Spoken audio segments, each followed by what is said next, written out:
My name is Larry Essig. I am going to be 85 years old in August.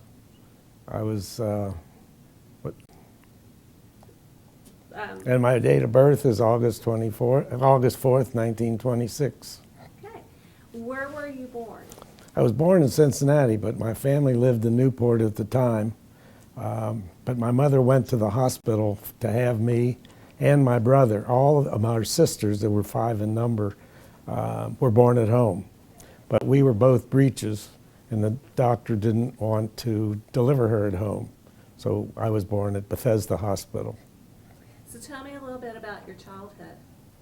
Well, I was the youngest of 7 children, 1 brother and 5 sisters.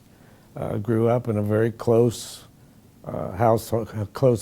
family household. Our grandmother lived with us, who was a dear, and I learned a lot from her in the way of living a good life. Went to Newport Public Schools, graduated from Newport High School in the class of 1944. Newport was the gambling sin city, and I was growing up, and I knew a number of those people who were sinners. And what was some of the good advice that your grandmother gave you? Well, my grandmother was always busy. She was up in years, but she always said that she had to stay busy because the angel of death would look around and look over the world, and he would see who's busy, and he would leave them alone and he'd go someplace else. So that was her excuse for being busy. But she was very active in our little synagogue in Newport. She did a lot of cooking and baking for affairs that they had there. And she was just a good person, wonderful person. And my mother got her good personality and her good deeds, and my father had them too. Tell me about your wife and when you got married to what? I was first married in 1957 to Diane Fishman Essig. We had three sons, and unfortunately, she passed away in 1979 of ovarian cancer, which was sort of strange since I was an OB/GYN and she died of ovarian cancer. My second marriage was to Joanne Sugar Feingold. No, take the sugar out. Joanne Feingold, and we were married in 1982. Joanne has 2 daughters, and I have 3 sons, so we're sort of like the Grady Bunch. The Grady Bunch. Tell us about your family. Okay, I have 3 sons. My wife has 2 daughters, so we have 5 children, and we have 9 and 8/9 grandchildren. We have 1 that is expected to come any day. Unfortunately, none of them live in Cincinnati. They all live far from home, Cincinnati being home. All right. Tell us about your community work that you've done over the years. Yeah, well, at one time I was on the board of the Jewish Family Service, and my partner and I took care of all the unwed mothers who were going to give their babies up for adoption and delivered them pro bono as a good deed for the community and those people who were financially not quite there. So we did it pro bono, and it was a great pleasure for us to do that, even if it was at 3 o'clock in the morning. I was on the board of Temple Sholem at one time, on the board of Adath Israel at one time. I'm not a board person. I don't like boards, but I was on those boards. And then several years back, my wife and I volunteered to teach second graders to improve their reading. And shortly after that, we saw some lady recognize me as being her son's tutor, and told me that he was in the 6th grade and he was in the A group for reading, which made me feel very good. Not that it was really my fault, but it made me feel good. And what have you done with Cedar Village? Because you've been active here for a long time. So. Right, I've been a volunteer at Cedar Village since its inception.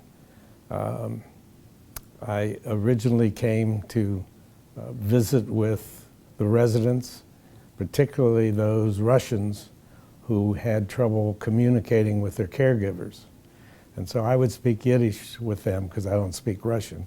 But we were able to communicate with each other, and I acted sort of as an ombudsman so that they could get their thoughts passed on to the caregivers.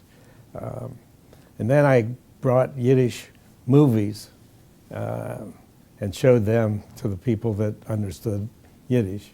But unfortunately, what has happened over the years that I've been volunteering, my Russian friends have all passed away, and you become very close to these people after knowing them for years and years, and it's a great loss, but it's a great pleasure for me to come and be able to just be a friend to these residents who are here. Some have family here, some don't have family here, and it's just a wonderful, I get more out of it, I think, than the residents do, and I enjoy it, and I'm here every Thursday when I'm in town. Wonderful. Tell us, I want to back just a little bit because we missed over your military because you were in the Army, Right. or the Air Force. Air You were Force. in the Air Right, Force. right. And also your medical training and all that. Yeah, I went to undergraduate and graduate school here in Cincinnati. Graduated from the University of Cincinnati College of Medicine in 1949. I interned at the Jewish Hospital.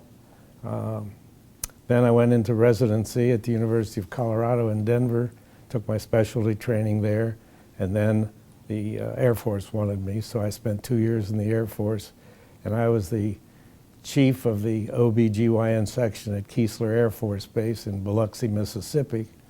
That was a fun time, and something that I was doing for my country. Came back to Cincinnati and went into practice with Stuart Schloss.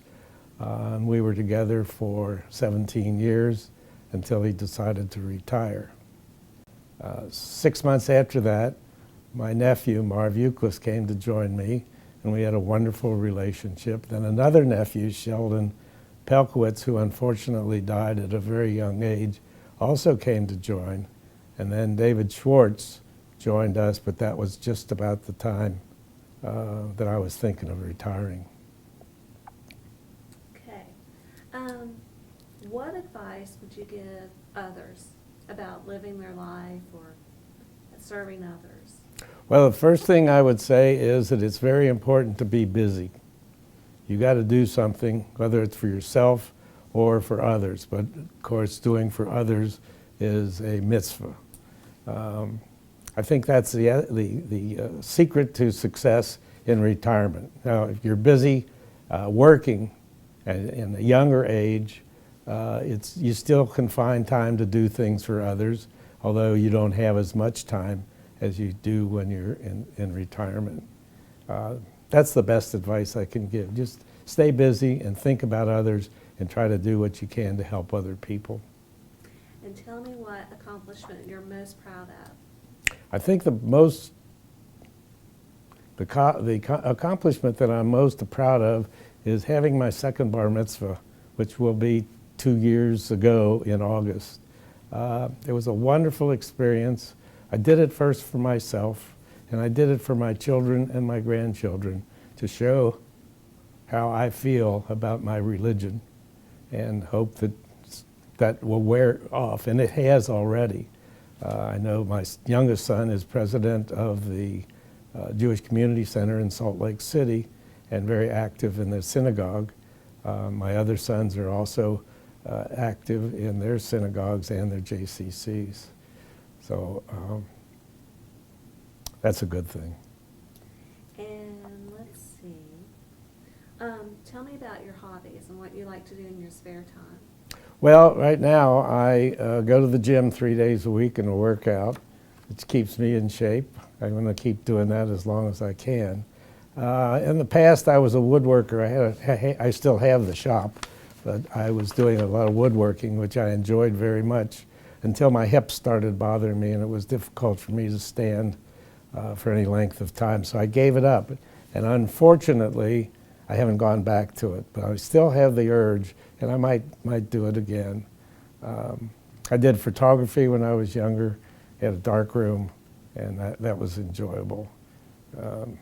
Those are my hobbies. Okay. Is there anything else that you'd like to share with the people that are going to be there that night?